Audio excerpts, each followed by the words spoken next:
Sa isang malayong lupain ay may isang butihing mag-asawa. Isang araw, may mabuting balitang hatid ang babae sa kanyang asawa. Siya ay nagdadalang tao. Lubos na natuwa ang asawa sa balita, kaya nangako ito na gagawin ang kahit ano para sa kanya. Isang araw, sinabi ng babae na nananabik siya sa ilang malutong na litsugas. Di ako matatahimik kung di ako makakakain ng masarap na litsugas mula sa hardin ng ating kapitbahay. Kaya nagpunta ang lalaki sa hardin ng kapitbahay upang tuparin ang kahilingan ng kanyang asawa. Ngunit hindi alam ng pobreng lalaki na ang kanyang kapitbahay ay isa palang mangkukulam na nagngangalang Camila. Walang sino mang nakakaalam na ang bruha ay 150 taong gulang na. Upang magmukhang bata, ang maaari lamang hawakan ni Camila ay mga ginintuang bagay. Kaya lahat ng kasangkapan sa bahay ay may ginto. Nilagyan niya ng ginto ang mga plato, kutsara at tinidor, mga garapon, lampara at maging ang inuupuan niya.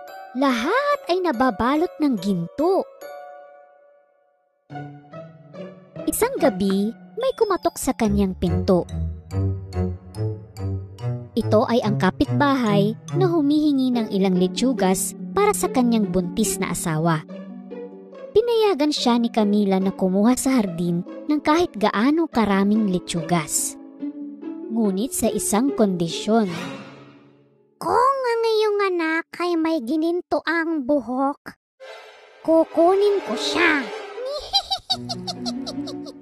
Hindi alam ng lalaki kung ano ang gagawin. Kaya sumang-ayon siya at ipinagdasal na lang na hindi magkaroon ng dilaw na buhok ang magiging anak.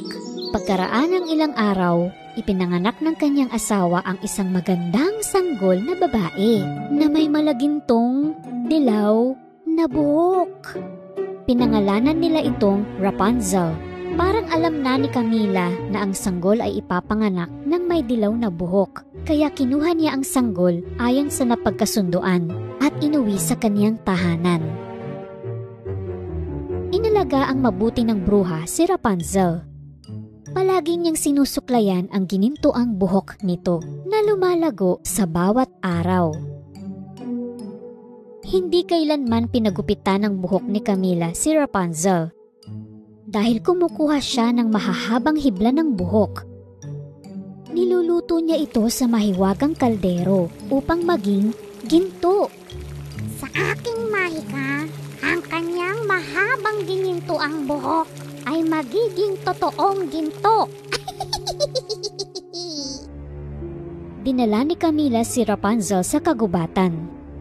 Gumamit siya ng mahika upang magtayo ng isang malaki at mataas na tore kung saan magiging ligtas ang buhok ni Rapunzel. Walang hagdan ang tore, sa loob o sa labas. Mayroon lamang itong isang maliit na silid na may isang bintana. Mag-isa lamang dito si Rapunzel sa loob ng 18 taon, maliban lang kung bibisitahin siya ni Camila. Kapag bumibisita si Camila, tinatawag niya si Rapunzel mula sa ibaba. Rapunzel! Rapunzel! Ibaba mo na ang iyong ginintuang buhok! Mula sa bintana ay ilaladlad ni Rapunzel ang kanyang mahabang tinirintas na buhok. At doon nangungunyapit si Camila upang makaakyat sa tore. Nanay, bakit hindi ako makakababa upang makakita ng mga hayop at bulaklak? Ito lang ang tanging paraan para maprotektahan kita mula sa kasamaan ng mundo. Maraming mapanganib na hayop sa labas at lahat ng uri ng masamang nilalang. Kung mapapahamak ka, hindi ko na kaya ang mabuhay pa. Isang araw, ang gwapong prinsipe ng bansa na si Rob na may kaparehong kaarawan ng kay Rapunzel ay nangabayo patungo sa gubat. Sa kagubatan, narinig ng prinsipe ang pag-awit ng dalaga at magiliw siyang nakinig. Ang tinig na yun, napakaganda. Hiya! Tinuntun niya ang pinagmumula ng misteryosong boses hanggang sa marating niya ang tore na tinitirhan ni Rapunzel. Nang umawit ang dalaga sa bintana ng tore, na, agad umibig sa kanya ang prinsipe. Nilibot ng prinsipe ang paligid ng tore, ngunit wala siyang makitang pinto o hagdan. Maya-maya ay dumating si Camila, kaya't nagtago ang prinsipe sa likod ng mga halaman dahil alam niya na isa itong masamang mangkukulam. Naku po, si Camila yun ah. Ang mangkukulam, anong ginagawa niya rito? Rapunzel! Rapunzel! Ibaba mo na ang iyong ginintoang buhok! Niladlad ni Rapunzel ang kanyang mahabang tinirintas na buhok upang makaakyat si Camila. Sa sumunod na araw, bumalik ang prinsipe sa tore. Pagdating ay sinubukan niyang gayahin ang boses ng bruha at sumigaw siya mula sa ibaba ng tore. Rapunzel! Rapunzel! Ibaba mo ang iyong ginintuang buhok! Nanibago si Rapunzel sa boses na narinig, pero nilabas pa rin niya ang kanyang buhok. Mabilis na inakyat ni Prinsipe Rob ang buhok dahil nais na niyang makilala ang may-ari ng magandang tinig. Hiyat naman umakyat sa buhok. Natakot si Rapunzel nang makita siya. Sino? Sino ka? Paano ka nakarating dito? Ako si Prinsipe Rob. Naisip ko lang baka kailangan mo ng tulong dahil walang hagdanan at may mangkukulam.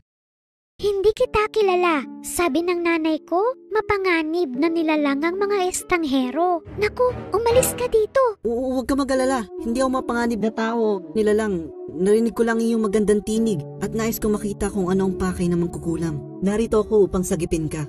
Ang mga salita ng prinsipe ay nagpalambot sa puso ni Rapunzel at hindi na siya natakot pa. Miss Rapunzel, gusto ba bumaba sa tore kasama ko? Upang maamoy mo ang mga bulaklak, makapamasyal at makakita ng magagandang hayop. Maraming taon na ring ninais ni Rapunzel na tuklasin ang buhay sa labas. Kaya agad niyang tinanggap ang alok ng prinsipe. Mayroon akong ideya na makakatulong sa ating dalawa na makababa sa tore. Nang sumunod na araw, dumating si Camila. Nagulat siya dahil nakaladlad na ang mahaba at ginintoang buhok mula sa tuktok ng tore. Siguro ay natanaw na niya ako, kaya nilabas na niya ang kaniyang buhok. Kaya nagsimula ng umakyat si Camila hanggang sa tuktok ng tore. Maya-maya ay may narinig siyang kabayo.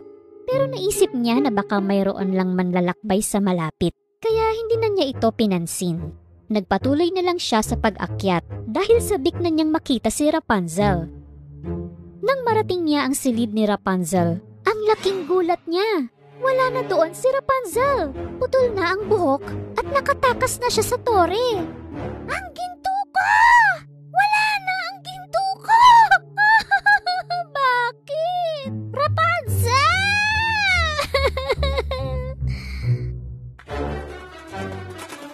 Pinutol ni Rapunzel ang kanyang buhok at itinali ito sa isang bakal sa dingding ng tore.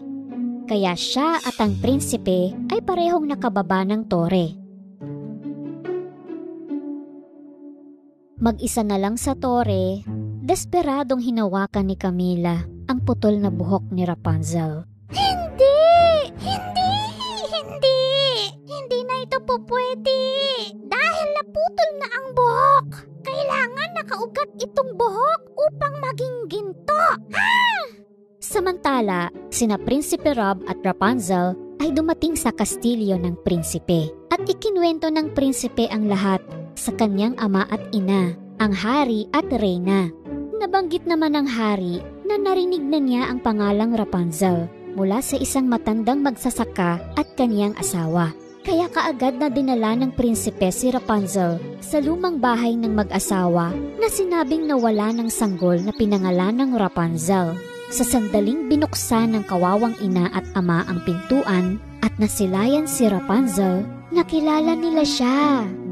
Anak ko, kinuha ka sa amin ng masamang bruha na yun. Napakaraming taon na lumipas. Sa wakas nakauwi ka. Kami ang iyong tunay na pamilya. Masayang masaya si Rapunzel na makilala ang kanyang tunay na magulang. At Ano sa palagay mo ang nangyari kay Camila na naiwan sa tore ng walang ginto? Hahanapin kita, Rapunzel. Kailangan ko ang buhok mo na nagbibigay sa akin